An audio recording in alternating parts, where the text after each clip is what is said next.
Mom's sick, so I came instead. Those 5 words froze everyone in the office. The morning light spilled through the floor-to-ceiling windows of Peterson and Associates, painting golden lines across the glossy marble floor.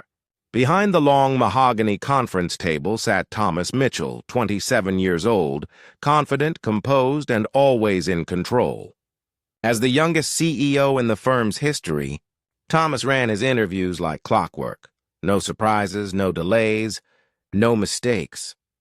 He was skimming through resumes for the 3rd time that morning when a soft knock broke the silence. "Mr. Mitchell," his assistant Margaret said gently, "your 9:30 appointment is here. But, there's been a small change." Thomas didn't even look up. "What kind of change, Margaret?" Before she could answer, a tiny voice piped up from behind her. "Excuse me, sir. Mom's sick, so I came instead." Thomas froze, his pen hanging mid-air. Slowly he lifted his eyes, only to see a little girl standing in the doorway. She couldn't have been more than 6. Blonde pigtails, pink dress, gray cardigan, clutching a folder almost bigger than her. I'm sorry, what?" Thomas stammered, standing up for the first time in a while. The girl took a careful step forward, her chin lifted in quiet determination. "I'm Christina Walsh. My mommy, Sarah Walsh, was supposed to come for the job interview today. But she woke up really sick. She said this job was very, very important, so I told her I'd come and talk to you instead." For a moment, Thomas said nothing.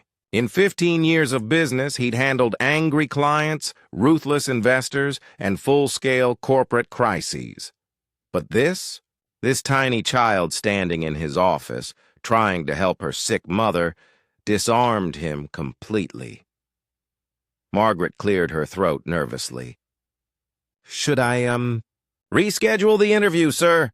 Thomas looked at Christina again. There was something in those blue eyes, something raw, hopeful, and far too grown up for her age. He felt a strange tug in his chest, a flicker of a memory. His own mother, working double shifts so he could have shoes that fit. "No," he said finally, his voice softer than usual. "No, let's not reschedule." He moved from behind his desk, walked around to the opposite chair, and pulled it out gently. "Please, have a seat." "Miss Walsh." Christina smiled faintly as she climbed up, legs dangling off the edge. She placed the folder on the table, smoothed the papers with both hands, and looked up at him. "Thank you, sir. Mommy said first impressions are important." And for the first time that morning, Thomas Mitchell, the man who thought he'd seen everything, found himself utterly speechless. "Thank you, Mr. Mitchell," Christina said softly, her small hands folded neatly in her lap. "Mommy taught me to always say please and thank you." Thomas smiled faintly, leaning forward over the polished table. "That's very good advice," he said. "Tell me about your mother, Christina. What kind of work does she do?" The little girl's face lit up instantly, her blue eyes sparkling. "Oh, Mommy's the smartest person in the whole wide world," she said proudly. "Before I was born, she worked in a big office doing things with numbers and computers. She said she used to help people fix money problems." Her voice softened. "But then Daddy got really sick and couldn't work anymore. So Mommy had to take care of him. And me." For a brief second, the confidence in her voice wavered. "Daddy went to heaven last year," she added quietly. "Mommy says he doesn't hurt anymore. But sometimes I still hear her crying at night. When she thinks I'm sleeping." Thomas felt something twist inside his chest. He'd spent his entire adult life in boardrooms where showing emotion was a weakness, where every word was a strategy. But this little girl's honesty, it wasn't strategy, it was raw. Innocent truth. "I'm very sorry about your father, Christina," he said quietly. She nodded gravely, folding her hands again. "Thank you. Mommy says he'd be proud of how brave I'm being today." Then with great care, she opened her folder. "She made me practice what to say," she explained. "She even wrote it all down so I wouldn't forget." Thomas watched in silence as Christina pulled out a slightly crumpled piece of paper and smoothed it against the table. Her small voice was steady as she began to read. "Dear Mr. Mitchell," she began, "my name is Sarah Walsh, and I am very interested in the accounting position at your company. I have 7 years of experience in financial management and a degree in business administration from State University." Her reading was careful, her tone practiced, like she was rehearsing lines for the most important play of her life. Thomas barely heard the words anymore. He was too busy watching her, the way her feet swung above the floor, the way her tiny fingers clutched the page, the way she was determined not to make a single mistake. When she finished, Christina looked up, eyes hopeful. "Mommy also sent her résumé and papers that show how good she is with numbers," she said eagerly. "She stayed up really late last night making sure everything was perfect." Thomas took the documents and skimmed them quickly. Sarah Walsh's credentials were solid. More than solid, actually. She had experience, education, and clear dedication. But it wasn't the papers that impressed him most. It was the courage sitting right in front of him. "Christina," he said gently, setting the folder down. "This must have been pretty scary, coming all the way here by yourself." Christina thought for a moment, tapping her chin like she'd seen adults do. Then she said with quiet wisdom, "Mommy always says when something's important." "When something's important," Christina continued softly, "you have to be brave." She glanced down at her tiny hands resting on the table. "And this job? It's really important because—" Her voice wavered. "Because sometimes we don't have enough money for groceries. And Mommy, she pretends she's not hungry so I can eat more." The words hit Thomas like a punch to the chest. For a moment, the room felt painfully still. He thought about his own life, his fully stocked pantry, his morning coffee that cost more than some people's meals, the dinners at expensive restaurants he barely remembered. And now here sat this little girl, speaking about hunger like it was just another part of life. He swallowed hard. "How did you get here today, sweetheart?"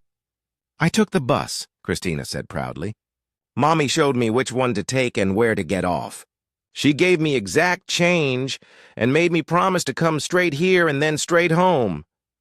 Thomas leaned back, shaking his head slightly, a small smile of disbelief on his lips.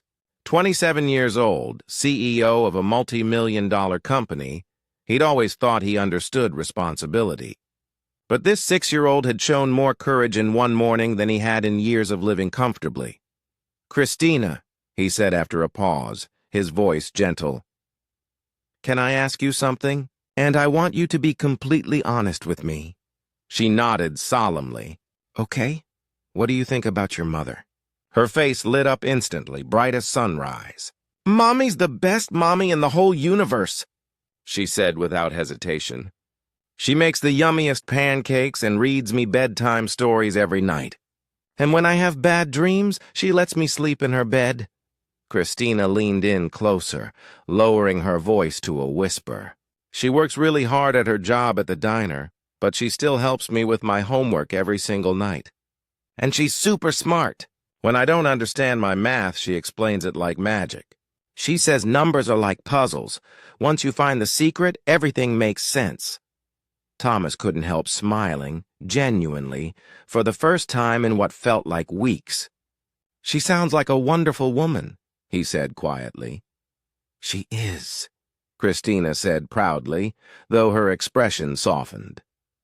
"But she's been really worried lately. I heard her talking to Grandma on the phone. She said she didn't know how we're going to pay for my school clothes next month."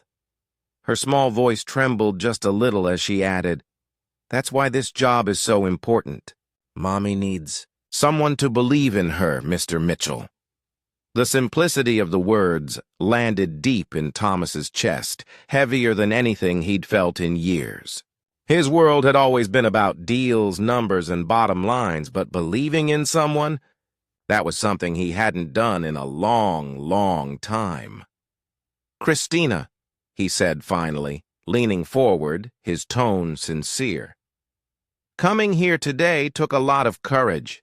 Your mother should be very proud of you. Her eyes lit up with cautious hope. Does that mean she gets the job? Thomas hesitated. Technically, there were procedures, formalities, other candidates. But in truth, he'd already made up his mind the moment this brave little girl had walked into his office clutching her mother's dream. He exhaled slowly. Let's just say, he said with a faint smile, I have a very good feeling about your mom.